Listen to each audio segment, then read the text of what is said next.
बिस्मिल्लाहिर्रहमानिर्रहीम। अस्सलाम वालेकुम दोस्तों, मैं हूं फैसल शहजाद और आप देख रहे हैं मेरा यूट्यूब चैनल सज्जाद ऑटो किनवानी। तो मैं आज आपको बताऊंगा कि CD70 होंडा मोटरसाइकिल की ट्यूनिंग जो होंडा कंपनी की रिक्वायरमेंट के मुताबिक कैसे की जाती है, और उनमें से कौन सी चीज़ें ऐसी होती हैं जो तब्दील करनी पड़ती हैं और कौन सी चीज़ें ऐसी होती हैं जो दोबारा रिपेयर होती हैं, और उनमें से बहुत सी ऐसी चीज़ें होती हैं जो वॉश की जाती हैं। तो ये वीडियो आपने एंड तक लाजमी देखनी है, ये बहुत ही ज़्यादा इंटरेस्टिंग वीडियो है। और जो लोग मेरे यूट्यूब चैनल पर नए आए हैं वो लाजमी मेरे यूट्यूब चैनल को सब्सक्राइब कर दें और बेल आइकन के बटन को लाजमी दबा दें ताकि मेरी हर नई आने वाली वीडियो आप तक पहुंच सके। तो कुछ मेरे भाई मोटरसाइकिल के ट्यूनिंग के दौरान बहुत सी गलतियां कर जाते हैं, वो भी मैं आपको बताऊंगा वे कौन सी गलतियां कर जाते हैं। तो आपने वीडियो एंड तक लाजमी देखनी है। तो शुरू करते हैं। सबसे पहले आपने ऑयल वाला नट को खोल लेना है और खोलने के बाद कार्बोरेटर पर आ जाना है। सबसे पहले हम स्लैट को बाहर निकालेंगे और निकालने के बाद इसके कार्बोरेटर के जो बोल्ट हैं उनको ओपन करना शुरू कर देंगे। तो सबसे पहले आप कार्बोरेटर की हालत को चेक करें। कार्बोरेटर इस कदर गंदा और ख़राब हो चुका है, आप देख सकते हैं इसकी हालत के ऊपर कितना कार्बन और मिट्टी वगैरह जमे हुए हैं, जो कि मैं इस वीडियो में साफ़ करके बताऊंगा और वॉश करके बताऊंगा और इसकी सेटिंग भी बताऊंगा कि आप ये वाली सेटिंग कर लो और इंशाल्लाह पेट्रोल मोटरसाइकिल कम से कम पिएगी। और उसके बाद आ जाता है फ़िल्टर की बारी। उसके बाद आपने फ़िल्टर को असम्बल कर लेना, बाहर निकाल लेना है। तो आप फ़िल्टर ने देखा कि फ़िल्टर बहुत ही गंदा हो चुका था और मोटरसाइकिल मिसिंग बहुत ज़्यादा करती थी, मोटरसाइकिल चलती भी नहीं थी और मिसिंग बहुत ही ज़्यादा करती थी, जिसकी वजह से कस्टमर ने बताया कि ये बहुत हमें तंग करती है। तो मैंने कहा मैं आपको इंशाल्लाह ठीक करके अभी देता हूँ और ये आइंदा से नहीं करेगी। बर वक्त आपने इसकी ट्यूनिंग करवानी है। तो आप कचरा और मिट्टी वगैरह देख सकते हैं किस कदर इस मोटरसाइकिल से कचरा और मिट्टी वगैरह बाहर निकल रहा है। आप जब भी आप ट्यूनिंग करवाएं तो लाजमी इनको कहें कि आप मोटरसाइकिल पर ब्लोअर लगा दें। अगर ब्लोअर लगाने का ये मकसद होता है कि जो भी कचरा और मिट्टी वगैरह जो कपड़े से साफ़ नहीं हो पाती तो वो ब्लोअर के ज़रिए बाहर निकल जाती है। तो उसके बाद आता है फ़िल्टर की बारी। तो फ़िल्टर को आप देख सकते हैं कि ये बिल्कुल ही ख़राब हो चुका था। तो जब फ़िल्टर ख़राब हो जाता है तो इसका मसला ये होता है कि ये मोटरसाइकिल को साफ़ हवा नहीं पहुंचाता। जब मोटरसाइकिल को सही हवा नहीं जाएगी तो मोटरसाइकिल में प्रॉब्लम्स आना शुरू हो जाएंगी। तो दूसरा आप फ्यूल टैंक को देख सकते हैं, फुल काग को देखें। फुल काग में इस कदर कचरा जमा हुआ था, जो कचरा डायरेक्ट कार्बोरेटर में जाता है और मोटरसाइकिल ओवर करना शुरू कर देती है। यही कचरा वाल्व पर भी जा सकता है और वाल्व भी ख़राब कर सकता है। तो आप जब भी ट्यूनिंग करवाएं तो सबसे पहले आप इसके फ्यूल टैंक के फ्यूल काग को अच्छी तरीके से साफ़ करवाएं ताकि इसके ऊपर जो भी कचरा मिट्टी वगैरह हो वो साफ़ हो जाए।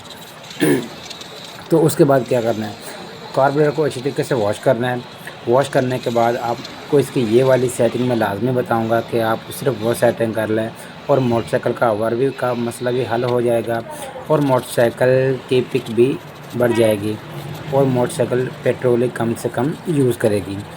तो उसके बाद क्या करना है, उसके बाद अच्छी तरीके से अपने साइड मैग्नेट कवर वाली साइड को अच्छी तरीके से वॉश करना है। जो हमारी वो भी वॉश हो गई तो अब आ जाती है हमारे फ़िल्टर की बारी। तो जो फ़िल्टर है वो होंडा का जेन्युइन हमारे पास होता है तो हम जेन्युइन ही इस्तेमाल करते हैं। तो न्यू मॉडल का फ़िल्टर है, उसकी निशानी मैं आपको बता देता हूँ कि इसमें कौन सी निशानी है और आपको कैसे पता चलेगा ये हमारा फ़िल्टर है वो जेन्युइन है या नहीं जेन्युइन। तो सबसे पहले देखा अपने उसके ऊपर एटलीस्ट होंडा का मोनोग्राम लोगो देखा और उसके बाद इसके पर्दे देखे, तो यही इसकी पहचान है। तो दूसरे बोतल पर हमारे ऑयल लगाने का ये मकसद होता है कि जब आप फ़िल्टर लगाएं तो जब भी मोटरसाइकिल कच्चे पक्के रास्तों से, हमारे गांव का ऐसा माहौल होता है कि कच्चे पक्के रास्तों से गुजरना पड़ता है। जब कच्चे रास्ते से आप जाते हैं तो अक्सर मरतबा ऐसा होता है कि गर्दों गुबार डायरेक्ट फ़िल्टर में जाती है। तो ऑयल लगाने का मकसद ये होता है कि जब भी गर्दों गुबार उसकी तरफ जाएगी तो वो डायरेक्ट ऑयल पर ही चिपक जाएगी और मोटरसाइकिल को साफ़ हवा ही जाएगी, जिससे फ़िल्टर आपका कुछ देर ज़्यादा यानी कि इसकी फ़िल्टर की लाइफ बढ़ जाएगी। जब फ़िल्टर की लाइफ बढ़ जाएगी तो मोटरसाइकिल में साफ़ और हवा जाएगी तो मोटरसाइकिल भी मिसिंग नहीं करेगा और बिल्कुल परफेक्ट तरीके से वर्क भी करेगा। तो उसके बाद क्या, यहाँ पर बैटरी थी नहीं और यहाँ पर जंग बहुत लग चुका था। जब जंग लग जाता है तो यह क्या होता है, यहाँ पर फ्रेम बिल्कुल ही ख़राब हो जाता है, या फ्रेम यहाँ से फट जाता है या फ्रेम विंगा हो जाता है। तो आप जब भी ट्यूनिंग करवाएं यहाँ पर अक्सर मर्तबा ऐसा होता है कि ज़ंग बहुत ज़्यादा लगा होता है। आप अच्छी तरीके से रेगमार लगवाएँ और उसके ऊपर आयल लगवा दें। तो उसके बाद आ जाती है केबल्स की बारी। तो केबलों को आपने अच्छी तरीके से वॉश करना है ताकि केबल में जो कचरा, जो मिट्टी वगैरह हो वो सारी साफ़ हो जाए। क्योंकि जब केबल्स हमारी साफ़ हो जाएंगी तो क्लच भी नरम हो जाएगा, ब्रेक भी परफेक्ट से वर्क करेगी, तो ब्रेक भी नरम हो जाएगी। तो आपने इस बात का भी ख़ास ख्याल रखना है और अच्छे तरीके से ऑयल केबल्स में देना है ताकि ऑयल जो है वो अच्छी तरीके से केबल्स में चला जाएगा और केबलें नरम हो जाएंगी। तो देख सकते हैं ब्रेक केबल भी कितना कचरा मिट्टी वगैरह इसमें से निकल रहा है केबल में से। तो उसके बाद आ जाते हैं क्लच वरम। तो क्लच वरम की आपने हालत देख ली कितना बुरा हो चुका था और ख़राब हो चुका था। इसके ऊपर ग्रीस है वो बिल्कुल जम गई थी और मिट्टी वगैरह भी जमने की वजह से ये अच्छे तरीके से वर्क नहीं कर पाता था, जिससे क्या था मोटरसाइकिल अच्छे तरीके से दौड़ती नहीं थी। वो क्लच ऐसा महसूस होता है जैसे हमने पकड़ रखा हो। और मोटरसाइकिल का जब क्लच इस तरीके से वर्क नहीं करता तो क्लच प्लेटें ख़राब हो जाती हैं। तो इस बात का भी आपने ख़ास ख्याल रखना है। इसको अच्छी तरीके से आपने ग्रीस लगवा देना। जब आप अच्छी तरीके से ग्रीस करेंगे तो इंशाल्लाह आप चेक करेंगे कि हमारा जो क्लच है वो तकरीबन पहले से बेहतर वर्क कर रहा है। तो इसका स्प्रिंग भी मैंने न्यू डाला ताकि इसकी जो लचक है वो बरकरार रहे। तो आप देख सकते हैं क्लच हमारा बिल्कुल परफेक्ट तरीके से काम कर रहा है। तो उसके बाद आ जाती है टैपलेट की बारी। तो टैपलेट जो इसके परफेक्ट है तो वो हमने वैसे ही एडजस्ट कर दिए। तो उसके बाद हमने कार्बोरेटर को ओपन किया। जब कार्बोरेटर खोले को देखा ओपन करके तो इसमें इतना कचरा मिट्टी जमा हुआ था। ये वही कचरा है जो मैंने आपको पहले बताया कि फ्यूल काक जो आप साफ़ नहीं करवाते, वही फ्यूल काक में से कचरा डायरेक्ट कार्बोरेटर में आ जाता है और मोटरसाइकिल ओवर करना शुरू कर देती है। तो आपने स्लो जेट को भी देख लिया और स्लैड को भी देखा, ये दोनों पर कचरा जमा हुआ था। यह कचरा बहुत ही नुकसान पहुंचाता है कार्बोरेटर में। ये थोड़ा थोड़ा कचरा जमा होता रहता है और आखिरकार मोटरसाइकिल ओवर का निशाना बन जाता है। मोटरसाइकिल ओवर करना छोड़ती ही नहीं है।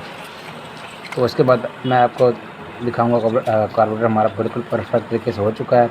तो जब भी आप कार्बोरेटर लगवाएं कि खुलवाएं तो इनकी अच्छी तरीके से सफाई करवाएं। सफाई करवाने के बाद इसकी स्लैड है उसको आप अच्छी तरीके से वॉश कर दें ताकि उसके ऊपर जो भी कचरा मिट्टी वगैरह हो वो सारा साफ़ हो जाएगा और मोटरसाइकिल बिल्कुल परफेक्ट तरीके से हमारा पेट्रोल खाना शुरू कर देगी। तो पेट्रोल पाइप लगा दिया और लगाने के बाद मैंने इसका परफेक्ट काम कर दिया। तो उसके बाद आ जाती है प्लग की।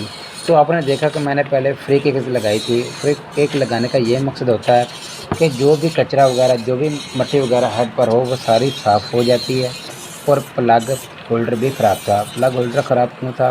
प्लग होल्डर टूट चुका था और टूटने के बाद वो अक्सर साइड पर करंट मारता था जिसकी वजह से मोटरसाइकिल मिसिंग करती थी। तो उसके बाद हमने क्या किया, अरे एक्सीलेटर को ओपन किया, एक्सीलेटर को इसकी अच्छी तरह सफाई की, केबल्स को भी तेल दिया। केबल्स को तेल देने के बाद इसके ऊपर हमने अच्छी तरीके से इसके हिस्से को कवर कर दिया और कपड़ा अपने अच्छे तरीके से मारना ताकि जो ऑयल इसके ऊपर लगा होता है वो गा के हाथों पर ना लगे। तो उसके हैंडल्स का अपने कप पर आपने अच्छी तरीके से ऑयल दे देना है ताकि इसके कप जो बिल्कुल रवा रहें और हैंडल बिल्कुल परफेक्ट तरीके से काम करे। तो अब मोटरसाइकिल का साउंड सुनिए।